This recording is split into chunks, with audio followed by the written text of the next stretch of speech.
malūnėlių galima megzti arba apvaliai, arba tiesiai. Tam, kad megztume apvaliai, čia turi būti į apačią va šitas padarytas. O jeigu padarysim taip, tada jisai vieną eilę apvažiavęs suksis paskui iš karto atgal. Negalėsim apvaliai megzti. Taip, dabar visos adatėlės, ant kurių užsideda siūlas, kurie sudaro kilputę, yra vienos spalvos. O pati pirmoji visada būna kitos spalvos, pati pirmoji kilputė. Pasiemam siūlą dviem rankomis ir padarom rankiniu būdu tokią užkabinimą. Užkabinam ant kilputės. Gali iš viršaus biškį tada filmuot, gal tada matysis taip labiau. Ir dabar suksim malūnėlį ir dėsim. Į kas antrą kilputę dėsim. Į kas antrą kilputę. Čia gali iš viršaus, tada matysis, neužstosiu. Į kas antrą kilputę dedam. Šitaip va. Ir pats malūnėlis pati kilputę pagauna ir ją nuveda į apačią. Čia labai lengva uždėti. Va jau kai įpranti, net ir greitai dedi. Čia bus mūsų pagalbinė eilė, kurią mes paskui ištrauksim tą siūliuką, kad galėtume ant virbalo akytės surinkti, nes be šito būtų labai sunku ištraukti. Nu va, ir atvažiavom vėl iki šito balto. Ir dabar, kadangi čia pagalbinis siūliukas, ne pagrindinis, aš jį metu atgal. O dabar imu pagrindinį siūlą, vieną kraštą dedu va taip, o kitą kraštą įveriu šičia, iš šitą va, taip va. Čia storiausias siūliukas, jie apatinė būtų plonesnis, galėtume aukščiau dėti. Ir dabar žiūriu, prilaikau su rankomis, prilaikau ir mezgu pirmą eilę. Čia pradžiai tik reikia prilaikyti. Dabar jau pats malūnėlis užkabins siūlą ir kiekvieną kilputę užkabins. Va, kiekvieną kilputę. Jisai pats dabar pagauna, užkabina, o aš tik suku rankenėlę ir viskas. Va, suku rankenėlę ir jisai pats mezga. Man net prilaikyti nereikia, nes šitas siūlas lengvai važiuoja. Kartais, jeigu sunkiau važiuoja, tai reikia prilaikyti rankomis malūnėlį, bet dabar net nereikia prilaikyti. Šiek tiek. Jeigu slidesnis paviršius prilaiko malūnėlį ir jisai pagauna. Ir jeigu siūlas gražiai važiuoja, niekur neužkliūna, aplinkui va taip ir važiuojam ir jisai mezga aplinkui, o čia mums skaičiuoja eilės. Kai pravažiuoja pirmąją akį baltą, iš karto persisuka eilė, kai tą baltą adatėlę pravažiuoja. Jeigu pradeda sunkiau suktis, kažkur užstringa, negalima sukti per jėgą, reikia pažiūrėti, galbūt apačioje užstrigo ar siūlas susivėlė. Arba gal čia kažkur tai nebepraeina kažkoks užsidėjo gumuliukas, arba nukrito kažkas, arba kažkur už siūlas užsikabino. Reikia viską apžiūrėti, negalima per jėgą, jeigu sustoja, negalima sukti per jėgą, nes sulaužysi. O kaip reikėtų nuimti tą gumulėlį tuomet? Tai jeigu būna jis tiesiog išpešioja, būna nuo siūlo susidaro, žinai, toksai būna nuo siūlo, kartais tą mokerą surenka, žinai. Dar kartais būna, jeigu šiek tiek storesnis siūlas čia nepralenda, o čia pralenda. Tada mes, jeigu dar kažkiek storesnis siūlas ir sunkiai važiuoja, iš vis išimam iš šito. Taip. Nebent šiek tiek ranką prilaikom, nes būna, kai šiek tiek storesnis siūlas, jisai, sunkiai neina pro šitą per praeina. kilpelę. Plono tai negalima išimti, bet jeigu storesnis, jisai kartais labai lengvai pats važiuoja. Tiesiog jeigu per laisvai, kad nevažiuotų, galim su ranka prilaikyti, o kartais net nereikia su ranka prilaikyti. Jisai va. Bent jau šitas siūlas gerai ir taip važiuoja, bet mokeros tai taip nepamėgstume arba plonesnio. Būtinai reikėtų įdėti šičia. Į kilpelę. Į kilpelę. O dabar, kadangi jisai tas storesnis siūliukas, jisai stabilesnis, jisai va ir taip važiuoja labai puikiai.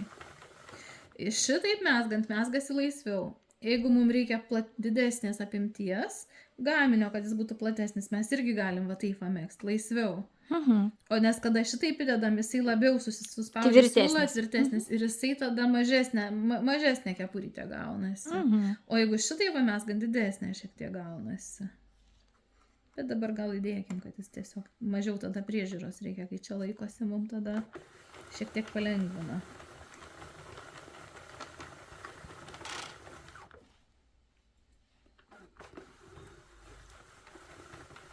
lengviau nei rankomis, daug greičiau nei rankomis, nes vaikišką kepurytę iš plonų siūliukų aš mezgiau apie 4,5 valandas, o su šitu tai tik tai rankomis paskui galutinis apdirbimas. O jeigu tam tikrą modeliuką pasirinkus, tai iš vis galima tik siūlą sutrauki gale ir net rankomis apdirbimo jokio nereikia. Taip. Va, dabar parodysiu. Svarbiausia žiūrėti va šitą vadalį, kai mes mezgam stebėti. Kad siūliukas nebūtų pasikėlęs kažkaip. Nes jeigu jis bus pasikėlęs, kilputė jo neužkabins ir tada pradės irti mezginys. Jeigu vieną praleis siūliuką. Ir dar jokių būdų, jeigu mes mezgam į vieną kryptimi, kol nesibaigia eilė, negalim kitaip pasukti atgal. Jeigu kažkas užstringa, negalim atgal pasukti rankenėlės, nes iškart skylė bus kitą eilę pramezgus. Ir nubėgs akis žemyn. Aišku, kartais, kai nubėga ir jeigu mocherinis siūliukas, kurio nesimato, aš sutvirtinu, užrišu su plonu siūliuku ir net nesimato. Bet jeigu storesnis siūliukas, jau taip nepadarysi, reiks megzti iš naujo. Tai žodžiu, jeigu mes sukam rankenėlę iš šitą pusę, čia va žiūrim, kad būtų įsilindęs iki galo ant to. Va čia, kad būtų įlindęs iki galo, į apačią, nepakilęs. Ir jeigu jis nepakilęs, jis tada paduoda siūliuką ten, kur reikia. Ir tada kilputė jį užkabina ir nuleidžia į apačią. Nes jis, jeigu pakiltų, tiesiog kilputė jį praleistų. Ir kitoje eilėje mums pasidarytų paleista akis. Nu, tiesiog žiūrėt, kad viskas vyktų pagal eigą. Jeigu kažkas užkliūva, jokių būdų atgal nepasuks rankenėlės. Anksčiau, kai kas užkliūdavo, galvodavau, oi pataisysiu, pasuksiu atgal. Ir galvodavau, kodėl mano mezginys su skylėm. Niekaip nesupratau, kai tik atėjo tas malūnėlis iš pradžių, iš kur tos skylės, niekaip nesupratau. O paskui tik išsiaiškinom, kad jeigu pasukėt gal viskas, tada važiuojant vėl į priekį pasidaro kitoje eilėje skylė. Nu, pasileidžia akis. Aišku, takį galima vašelius surinkti, bet dabar mes jau mezgam paskutinę eilę, nes mums kepurytei ilgio užtenka, pasižiūrėjom, kad užtenka. Mezgam paskutinę eilę ir dabar jau lėtai stebim, kada vėl balta datėlė pasimatys ir būtinai baigiam ties balta datėlė, kitaip mums bus sunku padaryti abi pusės vienodas ir pradžią ir galą, dėl to mes turim baigti, kaip ir pradėjom, ties balta adatėlė. Kai privažiavom baltą adatėlę, nuimam siūlą, iš šito ištraukiam, jeigu sunkiau, tai ištraukiam kažkaip, bet atsargiai, kad adatėlės nenulaužti. Siūlą laikome, kad jis netrukdytų. Jeigu nenorim nutraukti siūlo, jeigu dar paskui rankom megsim. Jeigu nemegsim toliau rankom, tai galim jį tiesiog nutraukti. Bet jeigu mes dar norim pabaigą padaryti su rankytėm, vieną eilę varom tuščiai, be siūlo.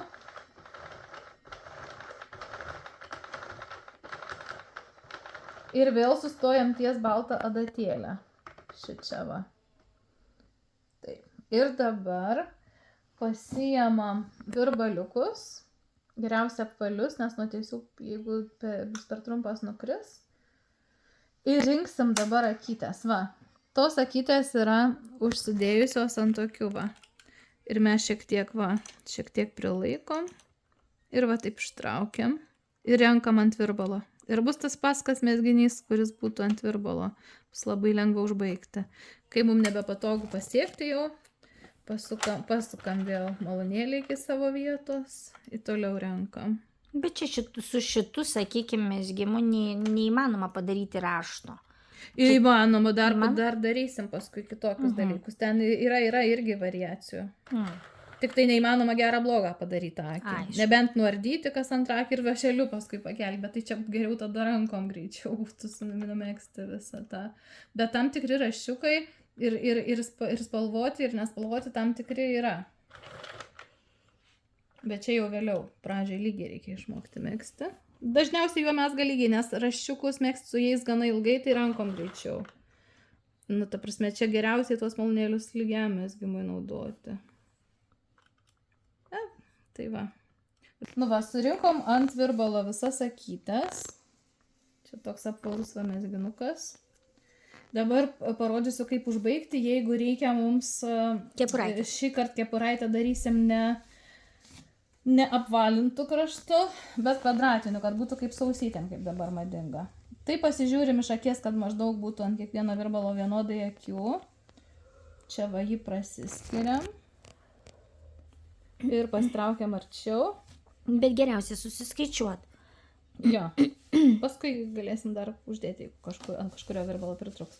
Nu va, ir pasidarom tokį va, kaip vieną liniją pasidarom. Imam vašelį, kuris pagal storį mum būtų tiktų siūlui. Va, imam vašelį, paėmiau tokio storio. Ir dabar imsim vieną akytę nuo vieno virbalo, kito nuo kito ir jas sumėgsim kartu vašeliu. Kad būtų va, viena akytė nuo vieno virbalo ir per dvi akytės ištraukiam. Pastumėm virbalus. Pastumėm, nuimam tas akytės nuo virbalų ir vėl kitas dvi akytės surenkam kartu. Žiūrim, į kurią pusę sukasi, per tą prakišam. Ir vėl pramesgam kartu. Su vienu užmetimu. Tik tai čia labai nesuspaudžiam, nesutraukiam. Jeigu plonesnis siūlas, netgi galima dar papildomą akytę pramėgst, bet dabar, kad kepurytė būtų be skilučių, šias turesnis siūlas, tai geriau darysim vėl per dvi. Ir nuo kiekvieno virbalo va, po dvi akytės mums nueina, po vieną akytę, nuo vieno ir nuo kito. Bet toks truputis jau sutraukimas gaunasi, gal reikėtų uždėti po vieną. Nu, galim ir uždėti po vieną, dabar žiūriu, kaip taip gausis. Laisviau stengtis, va. Ai. Tik tai dabar, aišku, tavo siulytė bus į viršų, bet jeigu norim, kad tos siulytės nesimatytų, mes tada iš blogos pusės turėtume sumesginį. Tai galima ir taip, ir taip. Bet dabar visur iš virkščios siūlės. Va, ir nuo vieno, ir nuo kito paimam akį, žiūrim, persisukimas, kad būtų gražesnis, kad nebūtų persisukusios kryželių akis. Va, sumesginėjom, čia jau pasidaro mūsų kepurytės ausytėmis. Tuoj baigsim viršų. Nes užbaigimo būdų visokių yra, jeigu kita kepurytė, tai bus kiti užbaigimo būdai, bet dabar rodom kepurytės ausytėm, kuri vat pernai įgavo nepaprastą populiarumą ir šiemet dar tebėra populiari.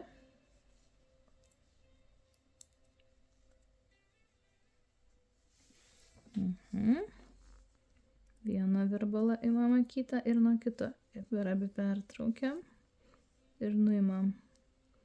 Vieną imam, kitą, per abi pertraukiam, nuimam, vieną imam ir kitą, per abi pertraukiam, nuimam ir liko vat abi akytės ant vieno virbalo.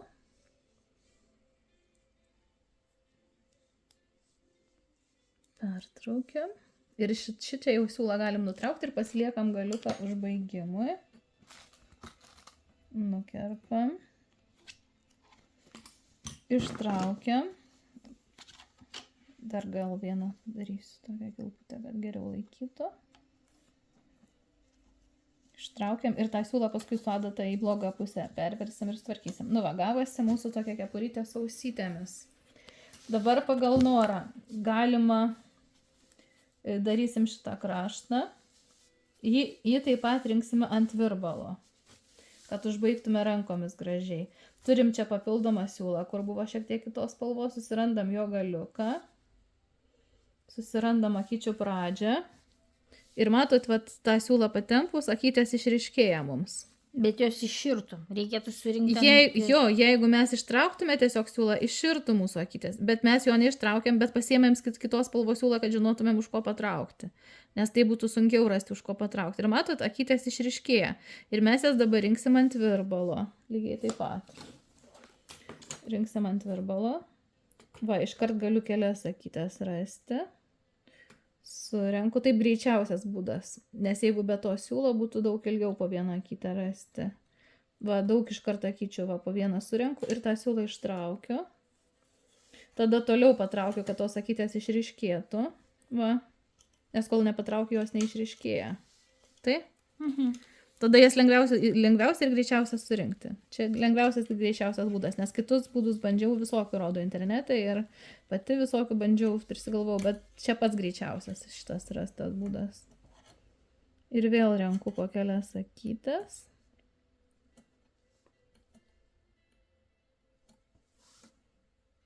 Taip, va. Ir vėl ištraukiu šitą siūlą. Va, ir kadangi jis kitos spalvos, mes labai greitai randam. Jeigu būtų tos pačios spalvos, tai kartais ne tą patraukia, kartais laikas gaištas, tą siūlą.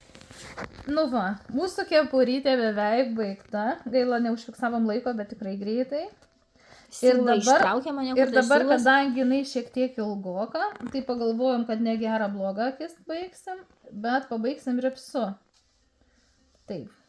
Dabar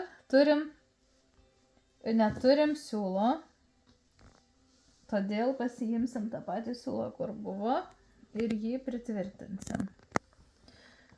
Ir paskui užtaisysim. Aš pritvirtinu va šitaip va, bet kiti gali kitaip daryti. Bet čia, kadangi storokas siūlas, tai gal 2 kartus nereiktų rišti, va šitaip užteks. Ir blogoji pusėje mes paskui paliksim jį, arba kažką mes su juo padarysim. Taip. Galėjom iš karto ilgesnį palikti, bet nepagalvojom. Taip. Ir dabar meksime. Kadangi mums reikia ripso, tai meksime va tokiom blogosiomis akimis, kad tas kraštas... Blogom akim, taip? Blogom akim. Jeigu bus kažkiek per ilga, tai tada mes... Taip padarysim gal ripso kelias eilės. Dabar tokį pasirinkom užbaigimą, bet tų užbaigimo būdų yra labai daug. Kadangi čia mūsų ta kepurytė jau gavosi gana ilga, tai mums jos labai ilgos nereikia. Tai padarysim ją ripsu. Ir čia kaip nuo malūnėlio nuėmus, viena akytė eina į vieną pusę, žiūri kita į kitą. Tai dėl to, kad jos nepersisuktų, mes kiekvieną kartą įmam už tos pirmos, bet vieną kartą eina į gale, kitą kartą priekyje, matai, va šita va linija. Nes jos taip akytės viena prieš kitą stovi. Malūnėlis taip įdomiai mezga. Ne taip kaip rankomis, kad visos akytės į vieną pusę atsisukusios būna, o čia į 2 pusės jos žiūri. Dėl to vieną akį mes iš toliau paimam, kitą iš arčiau. Nes nuėmus nuo malūnėlio tiesiog jos tokios va yra. Va toks bus mūsų kraštelis ripsas. Bet gali būti ir bet koks kraštelis, ir kitoks gali būti. Atvažiavome į eilės pabaigą, dabar viskas apmegsta blogom akim, dabar meksim gerosiomis, kad ir kitoj pusėje būtų ripsas toks pat. Šitą eilę meksim gerosiom, o kitą eilę vėl blogosiom. Ir tų eilių kiek norim galim daryti. Padarysim gal 2 kokias ar 3 eilės ripso. Ir baigsim. Va, kita pusė Labai tokia. graži, visai nesimato. Galima ir šitą pusę bus nešioti, ir šitą, kaip norim. Nu ką, dabar baiginėsim. Dabar bus svarbu žiūrėti, kad nesutraukti šito krašto. Išmezgu akytę ir kitą uždedu. O, dar taip nemokėjau. Išmezgu akytę. Galima ir kitaip, bet čia reikia labai žiūrėti, kad nesutraukti tokias akytės. Išmezgu akytę. Daug yra būdų užbaigimo, bet aš dabar tokį. Ir taip, va. Išmezgu akytę ir užtraukiu. Ir patikrinam, kad nebūtų sutraukta, patampom. Nu, Iš tos laisvai pusės, va lygtais. taip, iš tos taip. Jeigu mums nepatiks užbaigimas, dar vešeliu galim vėžlio žingsniu paskui apvaryti, bet nebūtinai. Šitaip. Arba storą virbalą paimam, jeigu mėgstam sutraukti, arba vis pažiūrim, kad jinai tampy. O kaip gražiai gaunasi, toks įvad beveik centimetras. Va, ir ne? ta pusė graži. Taip. Kaip dabar pamadinga, kad beveik be kraštelių. Natūralus. Tik tai čia reiks gražiai tuos siūlus paslėpti. Jeigu būtumėm palikę galą ilgesnį, tai būtų be nepagalvojom. Nu, sakykime, iš kairės rankos. Sumezgam, su Nu va, ir dešiniu viskas baigta užmetam. mūsų paprasčiausia kepurytė. O paskui jau variacijos tos kepurytės gali būti primekstos ausytės. Gali būti tiesiog surišimo Užrišimas kažkoks.